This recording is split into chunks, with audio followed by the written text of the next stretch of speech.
Cool, so it started. This is the NWC show, episode 12, I'm sure it is. It is episode 12. And if you would like to introduce yourself. Yeah, thank you for having me on, man. Chris Deez, PWCDs, as I was going to say better known, but probably worse known on Twitter at the minute. What to say about me, really? I co-host It's Our House podcast with my good friend Carl Farrell. I know obviously he was on your show recently, last week, wasn't it? I think he was on. Yeah, what to say, really? We interview. We do retro stuff. We have friends on, not necessarily just people from within the business. You know, we just like to chat to people. You know, it's not necessarily about making money or becoming famous or anything. We just love chatting to people. We had a girl on yesterday. Look at a Twitch streamer. Last week we had a cosplayer on.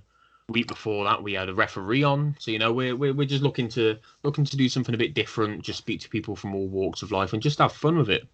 Really. What else can I say about me that's interesting? Been working for 5 years. Journalist, I guess you could say. Writing opinion pieces, news manager, website manager, that kind of stuff. That's how I became friends. Away from all of that about 6 or 7 months ago, just to focus on the podcast now, because that's really what I always do. I was just never confident enough to do it myself, you know, needed to find some like-minded. Yeah, that's about it, really. Other than that, I lead a pretty sheltered and boring life, to be honest. But we all do. We all do at the minute, but... Yeah, man, I think obviously, hopefully we're coming to the end of like the COVID stay-in-home kind of stuff. But like Good Guys Podcast is one of the ones that I check out every time I see it. It's different, it's more chill. It's not like a... Thank you. It's just cool to watch, man. It's like Faz was on before, yourself, like we interact on Twitter and stuff like that. So it's just relaxing. It's like just watching people just ask questions, which is better than like a lot of podcasts that take it far too serious. It's cool just to find people that are different. And my content's just like, I just like talking about wrestling. And I started the podcast because I'm like, I'm getting tired of talking to myself. Just literally sitting in the camera, rabbling on. I need to get other people in I can rabble it. So first question we always ask is, what got you into wrestling? What was the first moment you saw it and were like, this is my jam, I need to watch this? So I would have been about, to be honest, like I was in wrestling when I was sort of like 5-6 years old, getting up in the morning. Obviously, us being in the UK Sky, there wasn't really a way of watching it properly, so I'd catch the highlights. I think they were on channel 4, 5 at like 8 o'clock in the morning before school. So I'd sit there eating my breakfast. I wasn't particularly, I don't really remember any of the wrestlers. Don't remember any of the moments, because that would have been about 94, 95 when that was happening. So you know, off the top of my head, I remember, but my first proper memory was a good one, man. It was Mania. You know, that was sort of the time when I was coasting along between 6 and 10, so 6 and 11, that sort of time. Nobody at school, none of my mates were really into it. Certainly not at primary school anyway. So I didn't really have anyone to talk to about it. Didn't really have to get into it. And like I said, without having Sky or cable or whatever, I couldn't really watch it very well. And then one time, my neighbour just randomly knocked on the door and was like, Chris, are you into wrestling? Do you watch wrestling at all? I was like, yeah, I watch it a little bit. He's like, oh, I've taped last night on fucking VHS, on big clunky VHS tapes. Do you want to borrow it and watch it later? I was like, yeah, cool. I borrowed it, watched it a few days later, and mate, I was just sucked in. Seeing that was my first exposure to like a big event, like of the big four, anything. That was my first real sort of like the glitz and glamour, rather than just checking out 10 minutes here and there. So I saw like 2.5, 3 hours, whatever it was. Just seeing all these larger than life wrestlers. I'd seen them in little bits on TV, but like about The Rock, I didn't know much about Stone Cold. The Hardy Boys were my favourite team and my favourite wrestlers at the time. So they were the guys that I sort of like gravitated towards. So obviously when TLC, young boy, adolescent boy, Chris, to like different things. You see these guys on the telly that, well, the Hardys were a bit different, weren't they? They didn't look, certainly didn't look like your Hogans and your Ultimate Warriors from a few years before that. They looked edgy, and I was going through that early emo phase. So I was like, oh, these are my guys. These are my guys. He's wearing what? Why is he jumping off stuff? Does this man want to die? And then, one of the things that will stick with me for life, and I think for most people for life of that era, is Edge hitting the spear off the ladder with Jeff dangling. It's an iconic moment. If anybody ever asks me what my favorite WrestleMania moment is, I've it before they finish the question. It's that, So yeah, that's really what got me hooked. I don't really remember a time where I haven't loved wrestling. I've had little breaks. I think most of us have had little breaks. Life gets in the way. Having 2 kids, married, moving house, buying houses, all that kind of stuff, So but I've always kept up with it, and it all harkens back to just the pay-per-view of all time, hands down. Don't care what anybody says. Amazing. No, man, I was like kind of the same. I remember just being in my mum's friend's house when I was like 4 or 5. It was on the TV. I just sat and watched it just stood there watching it. I don't know. And she was like, you must like wrestling. So I got me figures and stuff. But I was still like really young, so I wasn't really into it. But it was that 98, 99 period. I went to, there's this like market in Glasgow. I got a couple of VHSs, 2 WCW and King of the Ring 1999. And I've just, ever since then, I've just always watched it. Had wee breaks here and there, but it's just something that I've always loved. Then I discovered ECW, like round about that One Night Stand time. They came out with those kind of like flashback DVDs when ECW was out, and I was like, you know what, this is my jam, like that different, like like grungy feel. But now I'm older, and I'm like, why was even that much into that? Like, it's cool to watch some of it, but some of it's just like, this is really, really bad. I don't get why. Oh mate, so much of the Attitude Era is garbage. We look back at it through rose tinted. Everyone thinks because it was different and it was cool and it was edgy. And I mean, was it better than what we get? The wrestling was shit, man. The wrestling back then was so bad. There was the wrestlers themselves, other than the high flyers and the cruiserweights and that, there was nothing special. There were no like match of all performances from any one wrestler, really. We've got better wrestling, better athlete, storytelling. I think is probably better now than it was in the because you can remember more stories from the Attitude Era, but there wasn't much story, even though there were loads of stories, because it was all like Val Venus getting his penis chopped off. Like, that's not storytelling, Mae Young and Mark Henry having the hand baby. That's storytelling. It was just mental. It was just properly mental. 100%, man. And I think as well, you remember like the Rock Austin story, or like Taker kidnapping Stephanie McMahon. Like, you remember like a couple of big stories that lasted for years, but then the rest of them were just utterly badly put together. They just threw everything at the wall just to hopefully something will stick.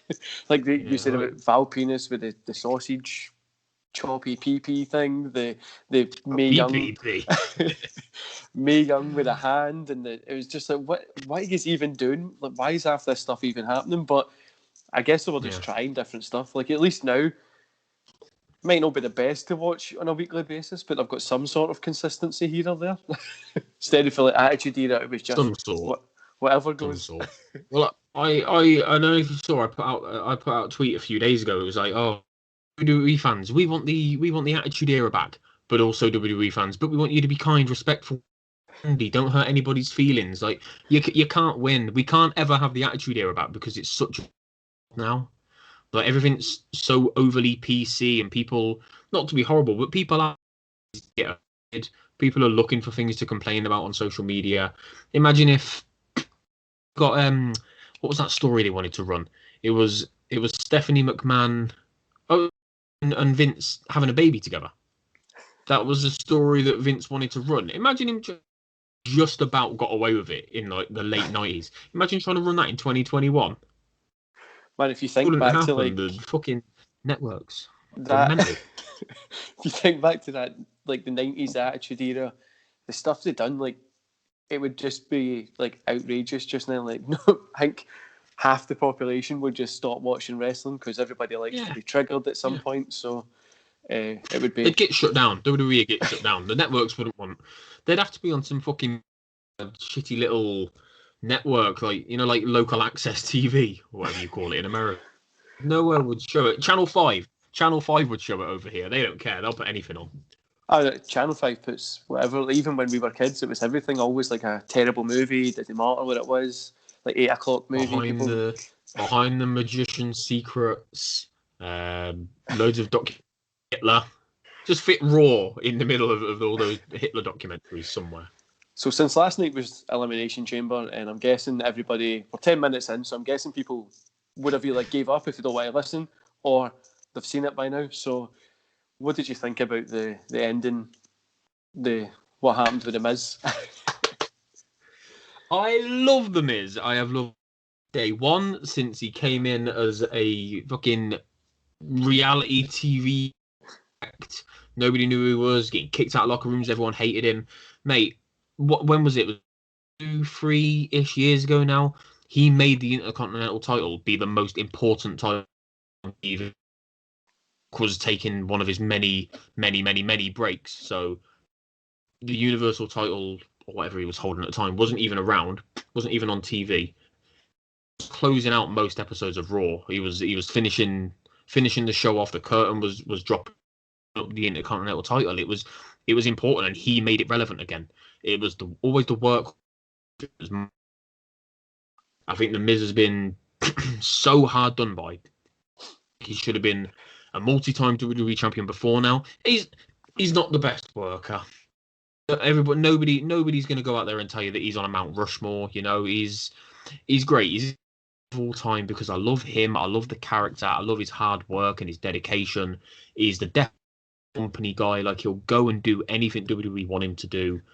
In terms for story and like the next couple of months leading into Mania, everybody's so pissed off. He's a placeholder. That's literally all he is.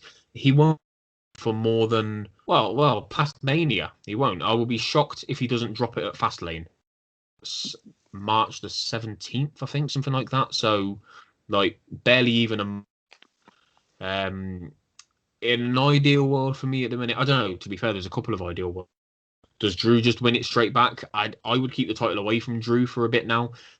I don't think 3 times champion within a year in like a 12-month period. That's a lot. Ruins not the prestige, but maybe like the importance of it. And it doesn't feel like if they do, it'll be so that he can have that moment in front of the fans like he should have done the first time. But the way I would book this now is obviously Lashley win last night. There must have been some sort of deal. At first, I thought maybe MVP was the case, but now obviously it feels more like we'll give you going shot. So Lashley wins the title off Miz at Fat, and then whatever happens at Mania, I don't know. I hope it's not Drew. I would let Drew face, like a proper passing of the torch, and finally give us Lashley versus Lesnar. Yeah, man. I think I'm not that excited about The Miz winning it, but I'm not complaining about it. It makes sense. Like, he's there so that Drew doesn't look weak. Like, if Drew got beat down and The Miz came and cashed in, Lashley's probably going to get the belt at some point. But it's like, can you just complain? Like, it saved Drew's character, made him still look good, and then makes Lashley as well, makes Lashley look like the big guy that'll beat the shit out of you like he is. But the Miz, I love just the way he acts on social media as well. Like, he's on social media already, being poor, like, oh, you hate it already. Like, you just need to get used to it. And I wouldn't even be surprised if he loses it tonight. Like, I wouldn't be surprised at all. Yeah, I saw a few people saying, like, what if Drew just gets a shot back tonight? Because, he was screwed out of it. Adam Pearce could come out and be like, nope, not on my watch. You're going to do this properly. If you're going to win it, you're going to win it properly.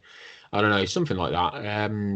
I agree with you. Like, I don't think Drew should get it. Like, Drew should be left for a little bit. Let him do like something with Cena or somebody that'll make him like a wee bit more mean something, because I think he's just lacking having those matches that people can be like, oh, look, he bet this great, you know what I mean? Like, The Miz is going to be there to hold the belt no matter what. Like you say, he's a company man. He's been there for years and he just does whatever they ask him to do. So he's been there consistently and he's just waiting for them to give him the belt. I think what was great about last night's booking as well is if you're gonna lose the title, you might as well lose the title after beating 5 former champions. You know how that can't hurt anybody. That I know. Obviously, Drew didn't pin every single one of them, but he outlasted the likes of Orton, one of the greatest of all time, AJ, Hall of Famer. Well, there were everyone that was in that match, but you know that's how you drop the title. Beat them all, lose, you're weak because you've just been through that grueling match. And the match itself was fantastic. Like, it was completely different to the first chamber match of the night. Like, I the first match was essentially it was the workhorses, wasn't it? It was your Cesaros, your Bryans, your Kevin Owens, all your smaller guys just went out there and put on like this big, like, athletic spot fest match, and it was brilliant. And then the main event, hard hitters, all the heavy hitters ripping fucking cage doors off and all that kind of madness. That was a great spot. I love that relationship with AJ and Omos. I hated it at first. Any sense? I'm a big fan of it now. Yeah, man, I was the same. I couldn't stand it when it first started. Like, the Hurt business as well was another thing that I was like, this is just to try to recreate something that already happened. But like, I love the Hurt business. I love the AJ and almost kind of the gimmick that they've got, like the small guy and this big, huge guy. I think it's so cool. What do you think about Nia Jax getting the pin over Sasha Banks? Because my hole, man. Nia Jax. That was a badly quick rush of a match. I don't really know what they were. I don't know. Like last night, outside of the 3 multi-man matches and the US title match and that as well, the rest it was just a bit messy. Like, that match didn't need to happen. Sasha and Bianca haven't done anything to the match. I know obviously Dakota and Raquel have got their title match in a couple of weeks, so you can forget about that, leave that alone. But didn't Lana and Naomi win a #1 match like last Monday? Why did Sasha and Bianca get it? Just because had a little bit of a scrap in the ring. Like, it doesn't take much to get the title shot in WWE anymore. It's stupid. What did I think of it? I was surprised, but then when you look at that match, who takes the pin in that match if the champs are retaining? Because obviously, like you say, Sasha's the women's champion. Like, that was a shock. I didn't expect her to take the pin. The time Bianca's just won the Rumble, she's being built as a threat. She's being built as the EST and the best future, so she couldn't take the pin.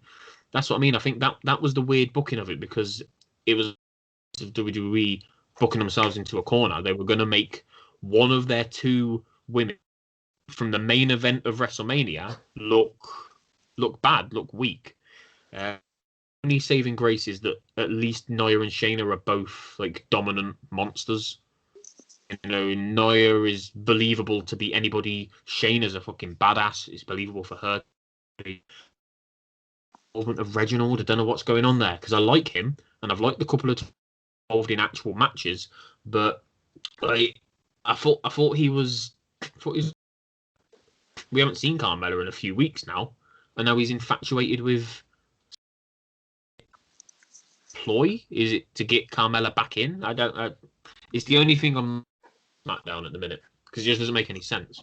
Man, that was the first thing I said. I was like, why is this Reginald? Like, why is he here? Like, I thought he was like with Carmella. Now he's out like for trying to help Sasha Banks, and then with the kind of ending, it was just like you say, it's like who could have took the pin? You've got the champion. Well, you've got the main event at WrestleMania as a tag team, and then they were losing. So, like, what were you meant to do? Like, you could make it a disqualification, and you got, like, it makes no sense why they done it. The Reginald guy coming out, I'm like, why are you here? What are you doing? Like, I really don't get that one at all. But the rest of the show I thought was actually pretty cool. The 2 Elimination Chambers matches were the best part of it. The US title one, I was quite happy Riddle got the win for it, because I like his kind of in-ring work, but I didn't like Morrison getting the win to go up. I thought they would have maybe gave it to Ali, done something with the retribution, try to make them look cool, and not just keep letting them lose or look shit.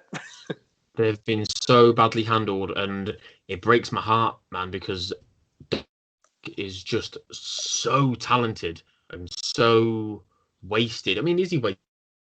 He's getting regular TV time on the main roster every week, but he's not picking up when he eventually takes off that mask and goes back to being Dominic Dijakovic, because we know the problem is we know who they are. If WWE could keep things more closely guarded, I mean, their fucking masks keep falling off, which doesn't help. It's just been really badly handled. Like, look at that Elimination Chamber match last night. Omos pulls off the glass pane. Mustafa Ali is going to go in through that open pod. He's going to screw Cody, advances their story. No. All it did was AJ ran around in the ring and didn't pin either of the guys that he tried to pin. Like, it was a cool visual, but as you was there, the logic was there for the taking. The story wrote itself, and instead, easy way out and went another way with it. It was a really, really big missed opportunity. What I would have done last night, rather than having that women's match, I would have had another women's match. Asuka, who criminally booked for the last 6 or so months. Mm-hmm. Why isn't she out there putting a challenge with Rhea Ripley answering it? There you go. That gets past the whole. I just think sometimes you look at WWE and you're like, maybe they've got too many writers and they just get there's too many cooks spoiled. There's just too many people putting their bit in to try and get stuff done. It's too overproduced.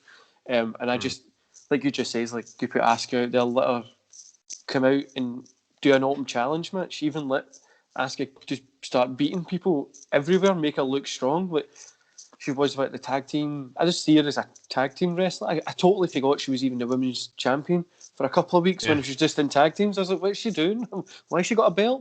What's happening here?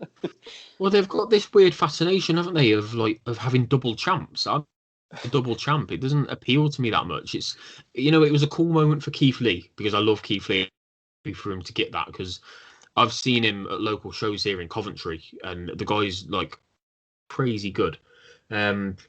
But it doesn't serve any purpose, because you're expecting that duty, and like you say, I'd forgotten that Asuka was champion genuinely, and that's just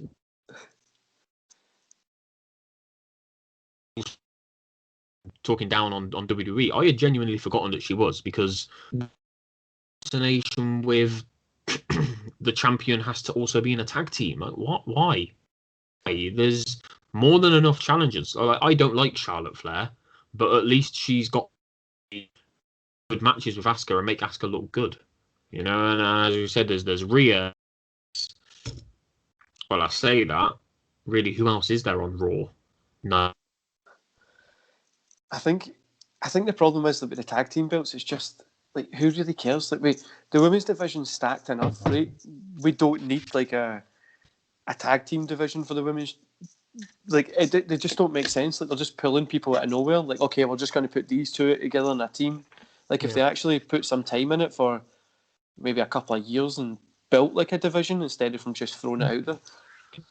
The worst thing is when they split up a tag team like the Iconics and put Peyton Royce with Lacey for a little bit. Why?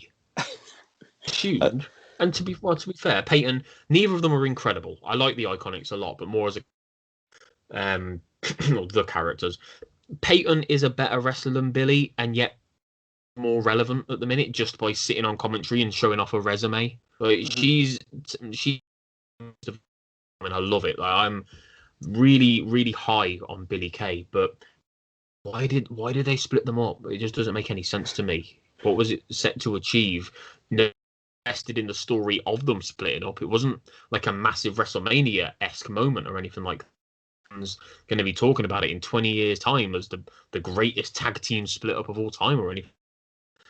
Yeah, man, it was so confusing when they done that. It was as if they were just we're just going to separate these two. Have them play the same characters as they played when they were in the team, and then just not do anything with them. Just let them sit. Who cares? And they still post photos of each other backstage and stuff. So like, I know kayfabe's dead. It's been dead for many years, but fucking try. Look at someone like The Miz. Has The Miz ever broken kayfabe? I don't think he has. No, Like his social media is fantastic. He's already on there minutes after winning, fingers up at the wrestling community. Like he's brilliant. I wish they could do that more. Social media it's given us too much access into their personal lives, and it's hard for some to separate them from character and real person. Back on the topic of the women's tag titles, I would make them exclusive.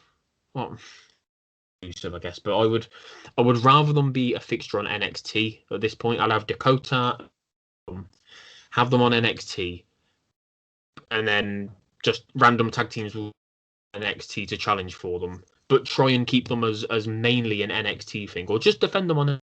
I don't know. Does that then overcrowd NXT? Yeah, probably. You just can't win. They've got too many belts. No, man, I agree with the NXT kind of thing, because that's where the women's division really kind of shines through. With the kayfabe stuff, like social media is like the best thing that they could do to like keep kayfabe alive. Like they could just have these people have personal accounts, but it has to be private, and it has to be like just friends and family, and then everything that people see has to be like in character. Like so, if you're on social media, like it's the best thing. It's like a business. Then posting that they've got a leaky toilet and they're having like a bad day, they're struggling with money. You don't do that in social media. You put forward like the best foot forward. What is insane, every wrestler could have their characters on social media. They could just making like videos, digs at each other, advancing storylines, gets more people interested in it. But for some reason, the wrestlers themselves just seem not to want to do that. It's like we're in a movie and we're just on TV, and it's like, but it's not what wrestling is. Like it's no. That's why you got into it. You're upset. Like everybody likes it. Like Hulk Hogan, for example. If you met Hulk Hogan in real life and he doesn't give you like the brother stuff and all that, you'd be like, "Who are you? Like, why are you talking like a normal person?" With Hulk Hogan. The best, a really good example would be probably like, Roman, because obviously look at his character now. He's this amazing heel. He's twisted, obsessive heel. But at the same time, he's posting like inspiration on Twitter, and he's still doing his Make-A-Wish stuff. I know obviously that's a big deal, the whole Make-A-Wish stuff, and they can't not post that. But at the same time, I see it, and there's no other heels doing Make-A-Wish. It's all like your Beck, your Big E's and people like that do all these public appearances. Have the faces do that. I think that's the bigger thing for me. It's like keep the heels away from doing that. Have your faces, have your top guys doing that, because then if they do post a glimpse into their personal life, it's doesn't feel like they're breaking kayfabe. If Roman's a face and he's talking about how new baby daughters, that's fine. If someone like The Miz is being a dick WWE TV and he goes on social media and he's like, look at this really nice cake that my wife adorable, or some that's just a bad example, but just suspend disbelief for a little bit. There were loads of things last night that I picked the logic on. Last night was not great. Elimination Chamber. Why are you stopping people from being pinned? Why? It's like the Royal Rumble. Why is a heel grabbing a face and stopping them from being eliminated going over the top rope? To me, that could be a whole episode in WWE's lack of love. It winds me up so much. Like, what was it that happened last night? I think Cesaro and Bryan, they were fighting out on the metal actual pods. King Corbin came in. Corbin starts beating the shit out of Bro, and then Bryan starts going for Corbin. Like, why? No, other way around. Sorry, he was Bryan, and then Cesaro came over to Corbin, and I'm just thinking, if I'm Cesaro, I'm chilling in the corner, and I'm gonna let these two guys fight. Man, it's sometimes you're just like, do people forget? Like, the faces and heels, it still works. Like, it's that David Goliath story. Like, you're going to have, like, if somebody's getting, if you're in a fight with somebody, like, there's 6 people, you're in the ring and you want to win, and somebody comes up and attacks the other guy, you're not going to go up and help him. You're going to let the guy, like, beat him down a little bit, then maybe go up and help him after it. It's just like, all it takes is like that 2 wee extra steps for you to do something, or not to do something in most cases, and they forget it. It's like, okay, like, we need to go up and do like this weird like flippy thing, or like we need to go like do something that makes people go, oh, that looks cool, or it's a good clip for social media. But then when they're on social media, they don't keep kayfabe, and it's just like, why are you making clips if you're not going to do it? And you know, like, this is gonna be a right contradiction, because I'm gonna talk crap about people, but I'm one of these people. We do read too much into things, and we are too critical of the product these days. Like, I just then about the eliminations and going back and chilling out. Any tiny thing these days, people are looking for it. They're actively looking for it. Don't want to start even more of a war than I normally do on Twitter, but AEW fans, generally speaking, I would say there's a good percentage of them, probably 80%, are looking for reasons to hate on WWE, and it's these little tiny things. It may irrelevant. It may seem like it doesn't matter. Like, if Cesaro a face, Roman a heel to eliminate his mate, or whatever it might. But people are looking for that. People are looking for reasons to say, "Oh, look, WWE don't know what they're doing. Come over this other show on this other channel," which, by the way, also happens to be hot garbage. But you know, man, on a Thursday when I wake up, I'm always excited to see what you've been tweeting out about AEW, because it's just funny to see people like shout and moan and cry, and it's like, it's people's opinions. Like, I don't care. I like wrestling. I don't really care if you don't like the same thing as me. I'm not going to lose sleep at it. It's your opinion. You're not going to like everything I like. It's like me saying, "Oh, my favourite colour's red," and you going, "No, mine's is blue," and then we just have this big fallout and never speak again. Yours can't be red. Can't be red. Listen, let me list you what's better than red. Well, you should only be wearing blue. Never look at red ever again. Tribalism's been around since the Monday Night Wars. It's probably been alive since, I don't know, like before we were born. I have no idea, but I don't know how vicious it was back then, how TV deals and things like that worked back then. But yeah, the war started. It maybe lasted for about a month. Move on. Move one of the shows to another night. I would probably say move NXT to the Thursday. I wouldn't move it to the Tuesday, because then it's Impact, and I really like Impact. Mm-hmm. So I'd probably move it to the Thursday. You've got wrestling every single day, apart from the weekends, obviously. Every weekday, everybody's happy. There's something for everybody to day. Just like it makes me think of this whole merger between W, New Japan, Ring of Honor, was it MLW, and someone NWA. Like, on the surface of it, that seems great. Is it going to hurt those rosters as much as it helps them? I think it probably will. Why can't we all just have our separate shows on our separate days, rather than grouping together to go after the big bad WWE, and just let people enjoy wrestling? Like, I'll go on Thursday morning, like you said, and I'll talk some shit about AEW, and I do it because it's fun. I do it because it gets a rise out of conversation going, and it gets debates going. Do I get blocked 50 times a day? Yeah, I probably do get a day, but not in like a big-headed way. I also get another 50 new followers a day, because people like it. You know, people like to have that conversation. They like to go back and forth with each other, and you know, I never do it to hurt anybody or upset anybody. It's bloody wrestling. It's men in their pants on the telly pretending they hate each other, go back and they have a fucking soy latte together. No, it's wrestling. It's TV. It's as movie you watch. It's as fake as any TV show you watch. It's just a bit of fun.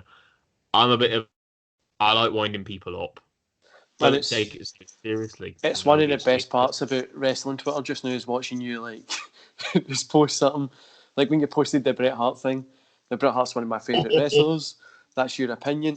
It doesn't bother me. So then my one, CM Punk, Daniel Bryan, I think they're good wrestlers, good in ring. I think they're the most boringest people in the world. Like when Daniel Bryan pulled out that wooden belt, was doing like the eco-friendly thing, and it's like you clearly were in a car and went on a plane to get here anyway. So how can you do eco-friendly? You're just really doing all the lights around them and all that kind of stuff. It's like you're not eco-friendly. Why are you doing? You're just literally I just can't get on. But anyway, AEW and the kind of team ups and stuff like that. How are you finding AEW and Impact? For me personally, it just looks like AEW wanted to work with the Good Brothers. So then I've just started this kind of weird thing that doesn't help Impact at all, really.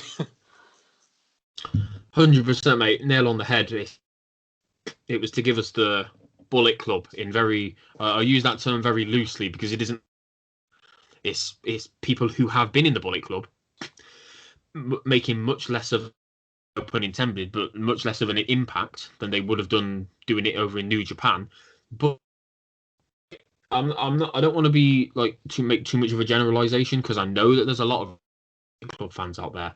But for me, as somebody who has watched New Japan, who has watched AEW, knows of the Bullet Club, who knows of the guys that have been in there, and like your Codys and now and your Finns and your Adam Cole, people who are household names. For me, the Bullet, that's it. It's a T-shirt. It's a T-shirt that people want to wear, want to buy. They're in the crowd on telly, so just to look good, just to look like they know what they're talking about. This really pisses me off. It's not wrestling related, but you walk around any town centre and you 11 and 12-year-old girls wearing Pearl Jam and Led Zeppelin T-shirts, and I've seen the piss. Oh, so what's your favourite AC/DC song? And the girl's like, I don't know. It's like it's one of them like cultural things. Like it's cool to wear it. It was cool for Batman logo T-shirts for many years, and Superman shirts for many years. I ain't feeling it. I think this is something that me and we often agree on because we're both big Impact fans. I think this has hurt Impact. You're world champion in a new relationship, clean by Kenny Omega. Don't understand that. Riding such a wave of momentum from last year, man. 2020 was their year. They were of the year. Same for Faz. Slammiversary was amazing. Everything they did with Rest. The Honor Purrazzo, their women's division was incredible. The X division, as usual, is. I think my concern is what have we seen in the last month or so? With Private Party go over there and win. I think a couple of times. Matt Hardy getting a load of TV time. Kenny Omega, as I say, going over and pinning their champ. Good Brothers going over there. How many wrestlers from Impact's roster are missing out on TV time because of this? They're going the other way. It's not like we're seeing, I don't know, tough Callahan. We've not seen him go over to AEW because $750,000 AEW. Surely it makes more sense to have some of their better but lesser known guys go over to and be like, oh hey, look how good we are. We're from Impact. You should tune into Impact next Tuesday. I don't know if you saw the numbers, but that first episode of Impact when they had the whole between the two promotions, it got really good numbers. Really good numbers considering its impact. It was somewhere in like 600,000, something like that. That's just off the top of my head. I can't really. The following week they were back down to like 100,000, where they've always been, and they've consistently been there since. And anything for them. Has it done anything for AEW? No, they're still coasting and floating at 700,000 mark. What has? I don't like. I also really, really don't like those adverts. And this is another thing that me and Faz agree on. This is why we do a podcast. Because we agree on everything. Those little adverts with Tony Khan and Giovanni are just, I know they're meant to be bad. They're meant to be like really bad acted and awkward, and I get that. But I don't like the whole, I paid for this. Ad cost me $10. Like, what does that say about Impact? Like, if you don't suspect and you think, wow, you can get 10 minutes of TV time for a tenner. Hold on, I've got 20 quid in my pocket.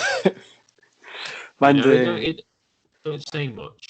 those adverts, they just annoy me. Like they, how awkward they are. I know that's the way they're meant to be, but it's just like, this is just so bad. Like why are you giving like just an advert? Why are you doing an advert? You could have like a 10-minute or a 5-minute match, or show somebody like somebody in AEW Dark going against an Impact guy, like the younger guys going against each other to set for the future or something. I just don't get it at all. Now, the thing that I hate about AEW, or no hate, dislike, is, so me and my fiance were sitting watching it when Kenta came out, and she was like, "Who's that?" Like, I don't care. And people will go, "They're building for the future," but you need to remember that people still now, like you've got Sting, Jericho, who else? Jake the Snake Roberts, Taz, like 90s, early 2000s guys.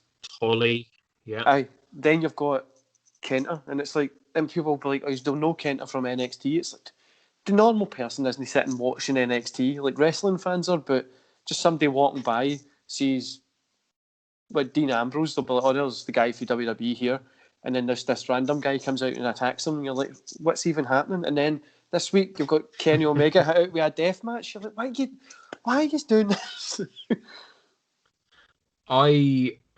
This is going to upset some people, and I my way of thinking a little bit, because we had a really good guest. We had a guy called Casanova Valentine, and I'll be honest, I wasn't really aware of what he did. He was a deathmatch wrestler, and I've always had this hatred for deathmatch wrestling and backyard wrestling. And he was a really cool guest, really nice. He got into the whole psychology of it and why he loves it more than normal wrestling and blah blah blah blah blah, all that kind of stuff. And for a nationally recognized network showing a nationally recognized show, announce that they've got an exploding barbed wire rope death match. It takes a lot to stun me. I looked at that announcement and I thought, really? Your graphic is gonna fucking lap that shit up, because the children, the 6-year-olds that they're gonna be like, oh my god, explosions, that's cool, that's dangerous. So they're gonna watch, and in trash, they're not gonna watch again. And let's get into Arn Anderson. Did you see what Arn Anderson said? Yeah, man, it was pretty. Aye. This is my problem with AEW.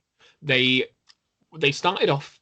I was really excited for AEW. I genuinely was. I watched the first few episodes of Dynamite, loved it. I watched those first views. I watched like All In and all of that kind of stuff, and I was hyped for it. I've never been a WWE hater. Like, oh, fuck WWE, this is loads better. It was, I have more wrestling to watch. This is brilliant. And then I very quickly realised that AEW was full of liars and hypocrites. It's really put me off over the last year and a half, because we're going to give you a sports-based presentation. Wins and losses matter. If you're making wins and losses matter, why have you got a rankings table where you're people placed 3rd and 4th title matches over the people in 1st, and then next week battle royal to see who's gonna get a tag team title shot, when you've got a rankings table? Just crap, and that you don't care and they don't work, and just scrap it entirely. We've seen WWE wins and losses in the past, and it just doesn't work. It is a predetermined sport show. You can't have wins and losses. It's not like the Premier League. It's not like basketball. It's idea, but it doesn't work. I watch sport. You watch a country of sport lovers with football, cricket, tennis, whatever it might be, rugby. What the fuck does exploding barbed wire rope death matches and sport have to do with own? We're also not going to sign all of our friends. Not going to sign all of our friends. We're not going to sign all of our friends. About 20, whether it be in ring or backstage staff. It's just nepotism of the highest. And they keep doing it and keep doing it and keep saying, like, I think it was just before Miro Rusev signed, again, like, stated their intention of not just signing anyone for the sake of it, mates. But we will sign Miro fresh off the back of a wedding angle, into another wedding angle. And once that wedding angle's gone, he can get upset over an arcade cabinet. It's not good. It's not good TV. They have the occasional good match. They've probably got tag team roster in the world. Their tag team roster is crazy stacked. And if you've ever listened to anything, well, more for you, but if you have, tag team wrestling is my big thing. Like I said earlier, too, is what got me into it big time. But I have no interest in watching their tag team division. I don't need to see 16 men in the ring at once. Man, I'm the same. Like, so I like wrestling, like you were saying. When AEW first came, I was like, more wrestling, like more stuff to watch. Like, it's something that I like. But then I don't know. It just seems like they drop stories too much.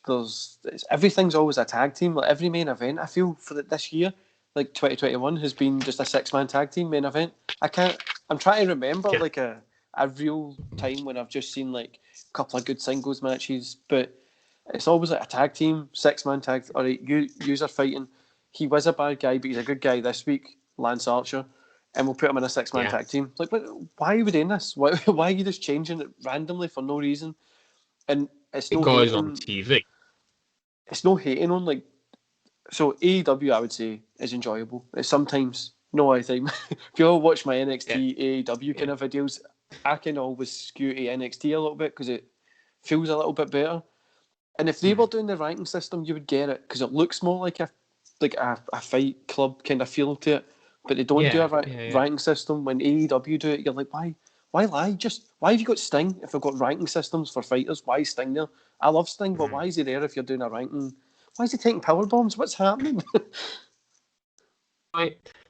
Let's clear this up. I'm not just hating on AEW for the sake of it. NXT was last year. The last 6-7 months, obviously hindered by the pandemic, because if any show, it's NXT. Like the show is about the crowd and what they bring to it, and I can't wait. But NXT wasn't good last year either. Really lost its spark. Sort of was. We've only really just recently had our first proper story in NXT with the whole Undisputed era. That's breathed a bit of life back into the show. Another thing that I'm really big on, I've always been a big advocate of wrestling.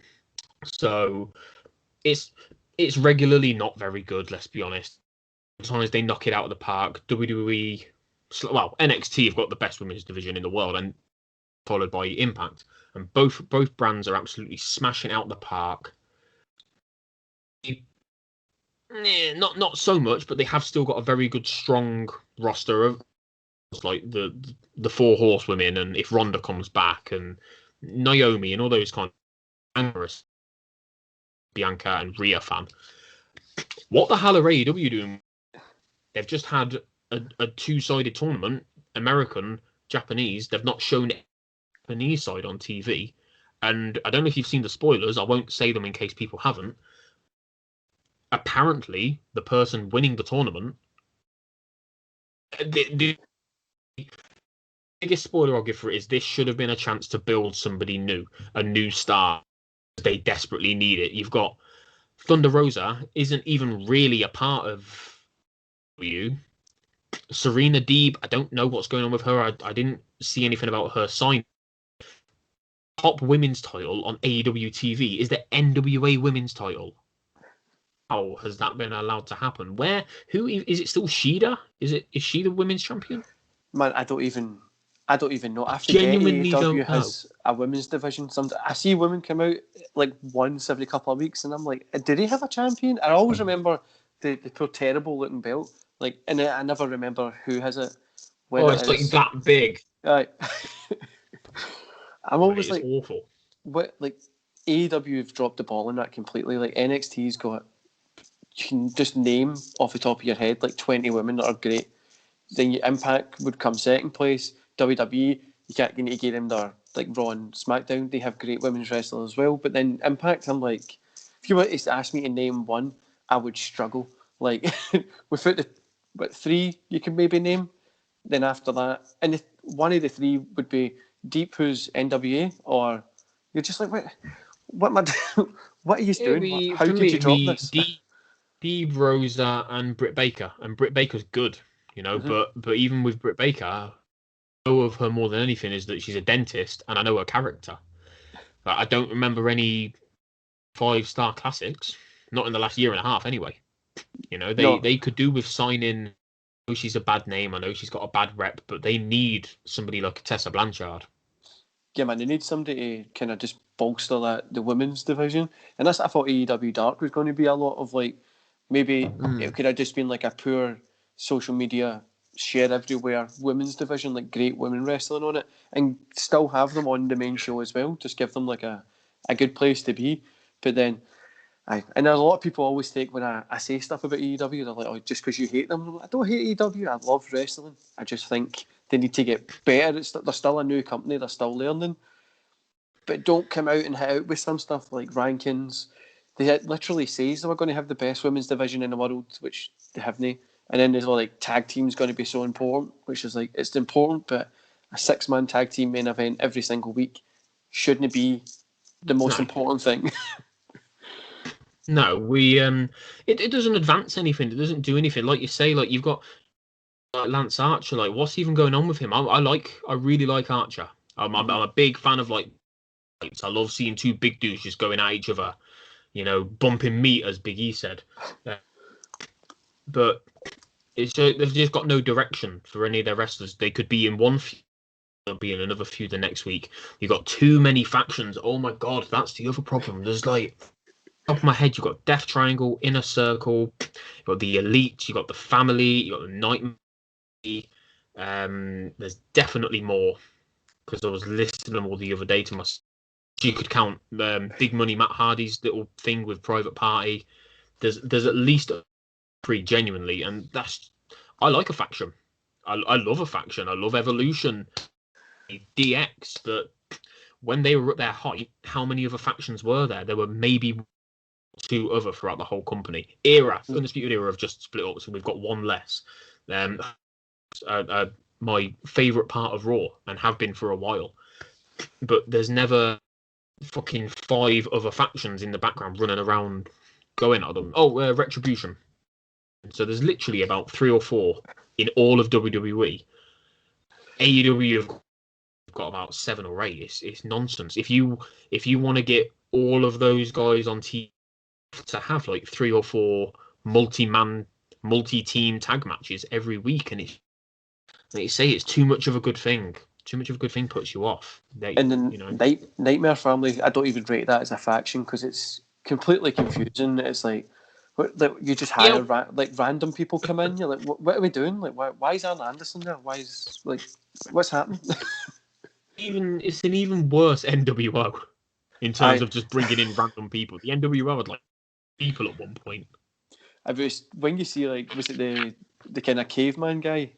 I can't remember his name, and it's like, oh, he's part of the Nightmare Family now, and it's like, why? Oh, Jungle Boy.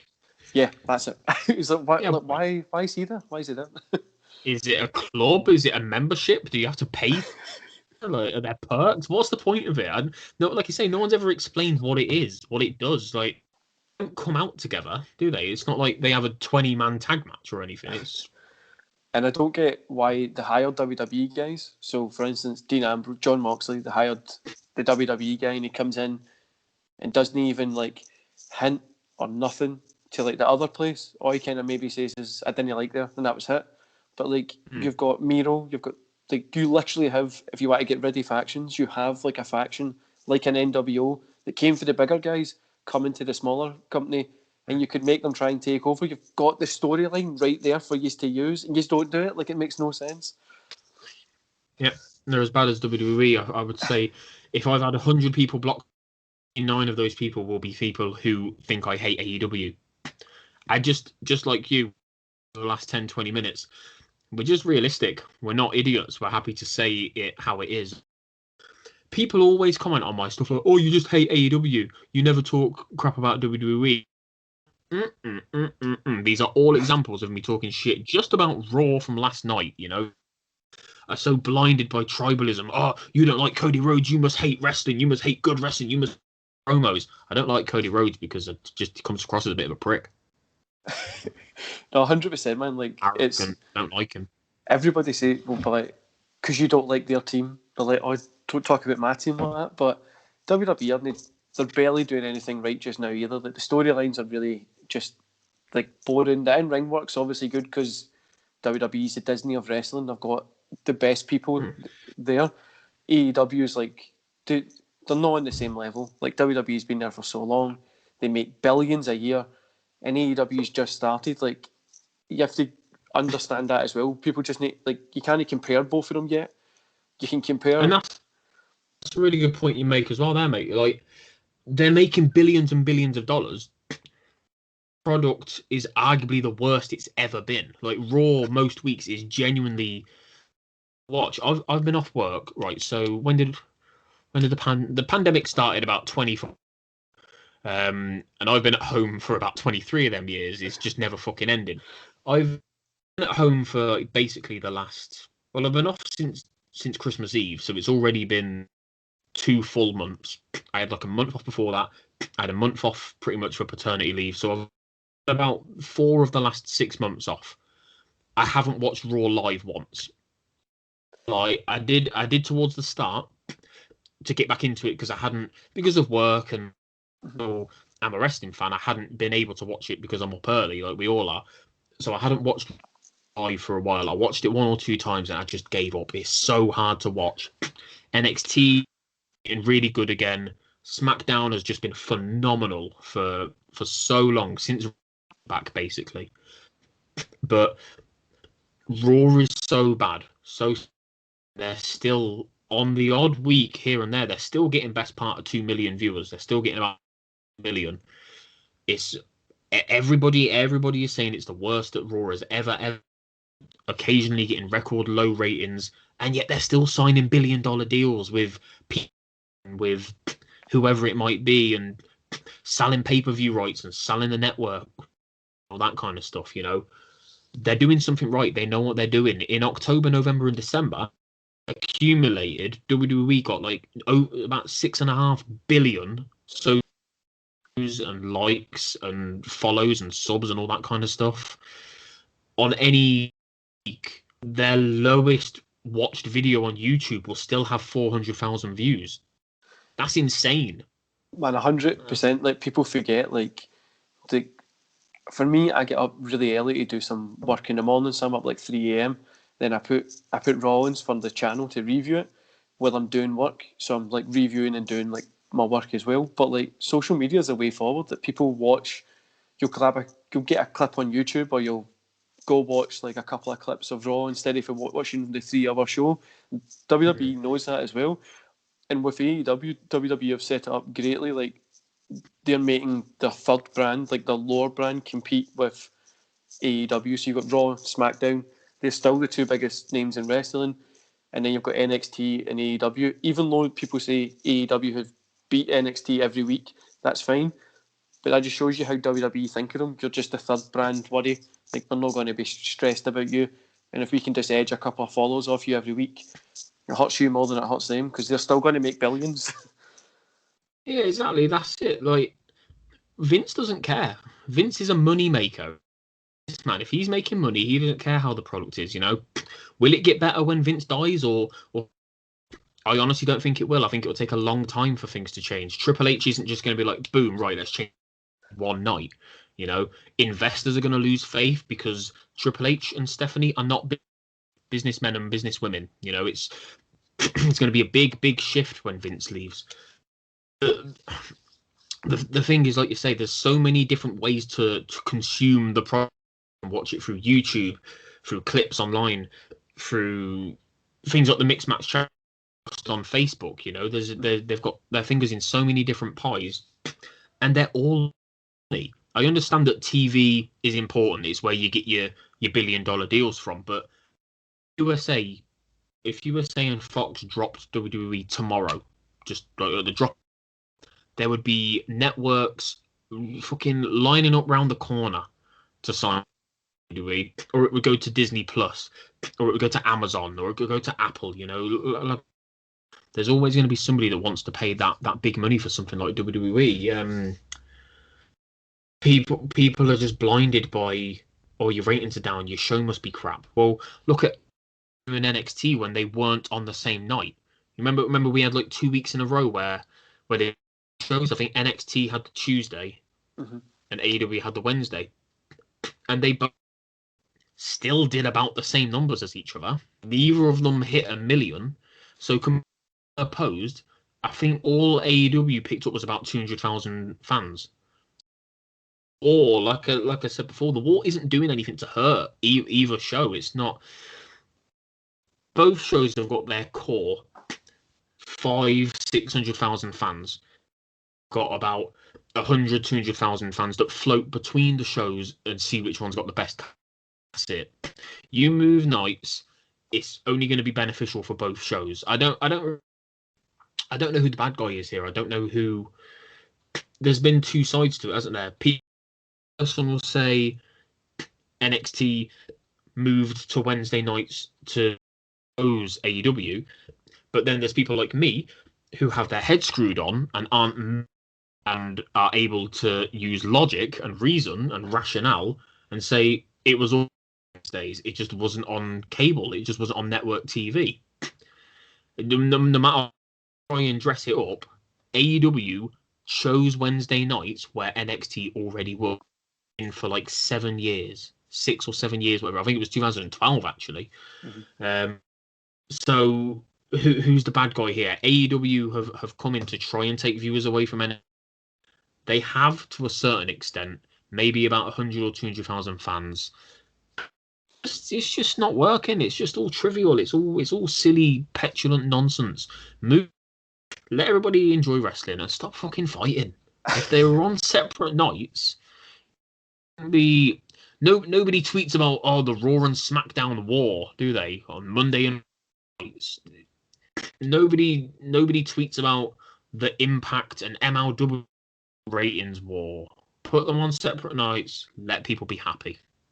I know, like you said, NXT's always been on a Wednesday. That's how we got it on the network. That's how we were normally used to seeing it. So when it went to TV, I always thought it was just going to be on a Wednesday. I didn't think it was going to go to another day. And a lot of people forget as well that people who are watching AEW are probably watching NXT at the same time. They're just picking both of them up because most people can get AEW on like one of the TV apps in America and they can just watch NXT at the same time. Is that count as... Then we take one. Who do we take the rating off of? That's the same rating. Like, what do? That's how when somebody talks about ratings and stuff, I'm just like, does it really matter? Like, there's a core 4 million people that watch wrestling every week, like across everything, and they were all individual people. That's nearly the population of Scotland. So, I mean, that's not a lot of people watching it. It's business, and I get that. And I've never owned a business. I've been a manager many times. I don't know about you, but I imagine people watching wrestling have not owned businesses. They're not owners of companies or anything like that. Have a vague, basic understanding of how business works. Like, even as a football fan, if Man City go out and spend 50 million on a player, they're going to go out and spend 50 million on a player. Chelsea are going to go out and spend 50 million pound on a player. You are competing. You're trying to take business away from somebody else. You're trying to compete your opponents. I'm constantly flabbergasted at people's lack of understanding about how this works. Like, I've completely lost my train of thought now because I'm just. No, man, I know what you mean. So I run a few businesses, and when people say to you, "Oh, it must be easy wrong. for you," okay, fair enough. no, people so you like don't own businesses, do you? Well, actually, yes, I do. They'll be like, no, it's easy, isn't it? All you do is like, so for instance, one of them is an advertising agency. They go, all you do is come up with stuff, and I'm like, oh, that's all we do. It's just the thousands and billions that we need to try and pay. You know what I mean? Like the staffing cost, the trends, all this stuff that we need to look at, and then you will just see like, oh, you just come up with that wee fun picture. Oh, that's all we do. Don't worry about it. 20 hours a day, 3 a.m. in the morning. All this stress, and then not even talking about the back side of stuff in a business as well.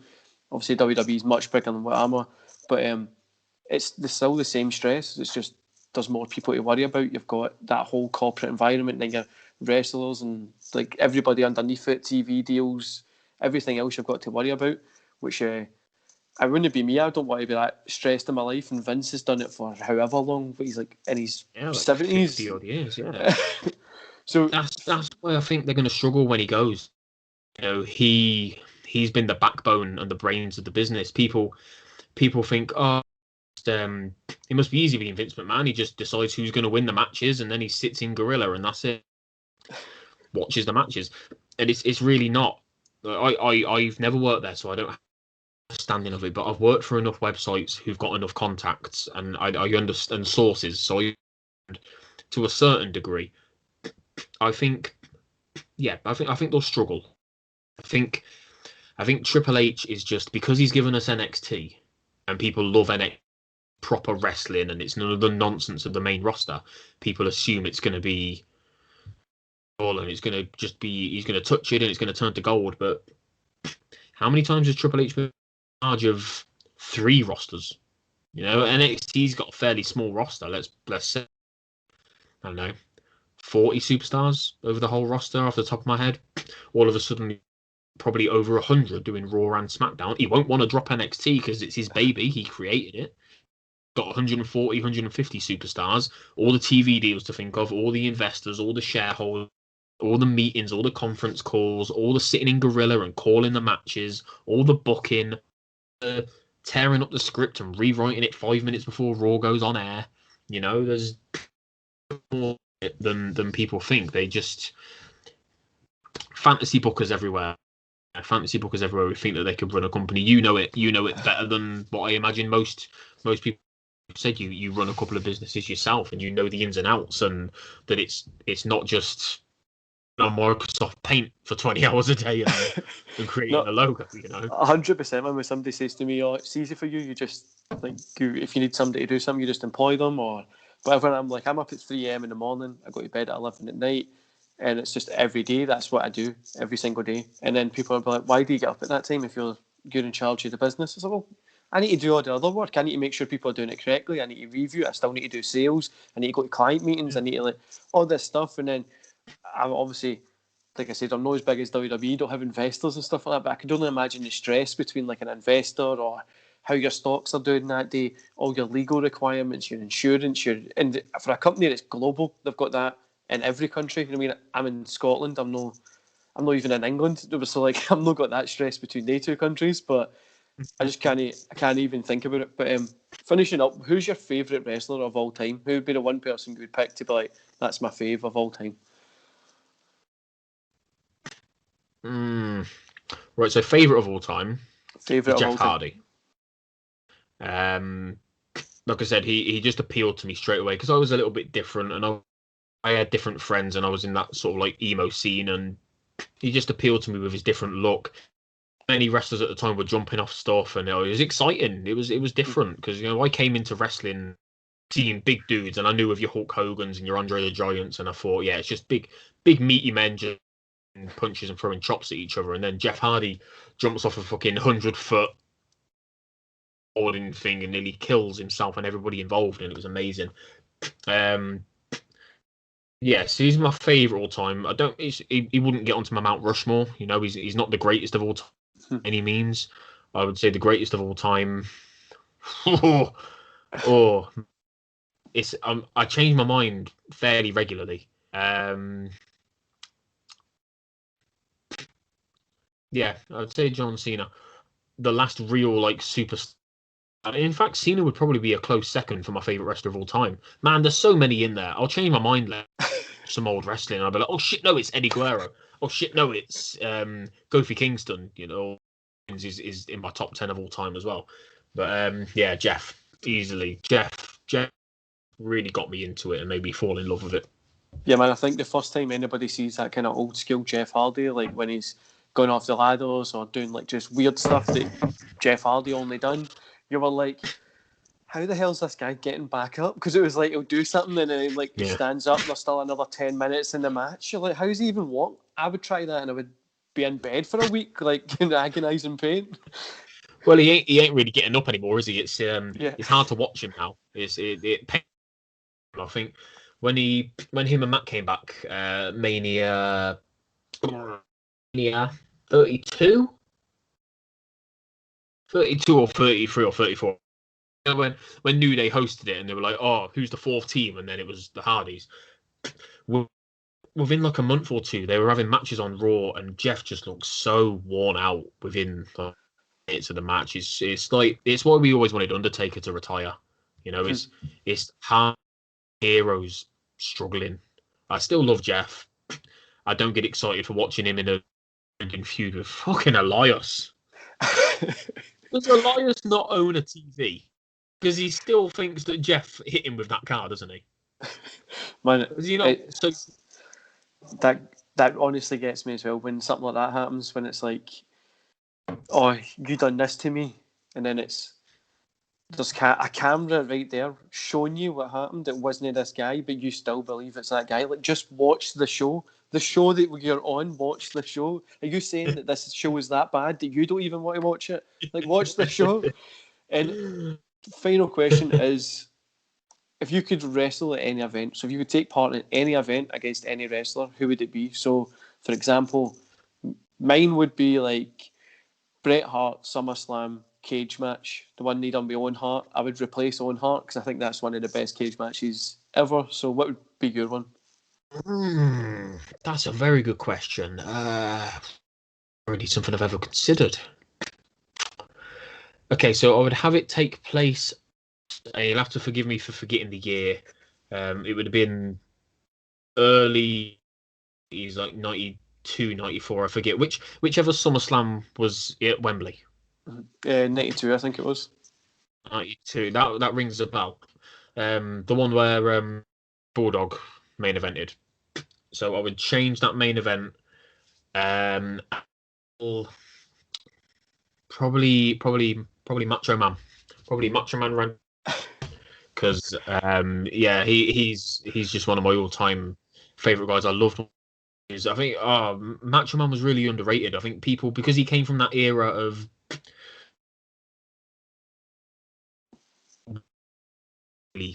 couldn't really work. Let's be honest. They were larger than life characters, but they couldn't work. I think he just get into that whole situation as if he was just a character.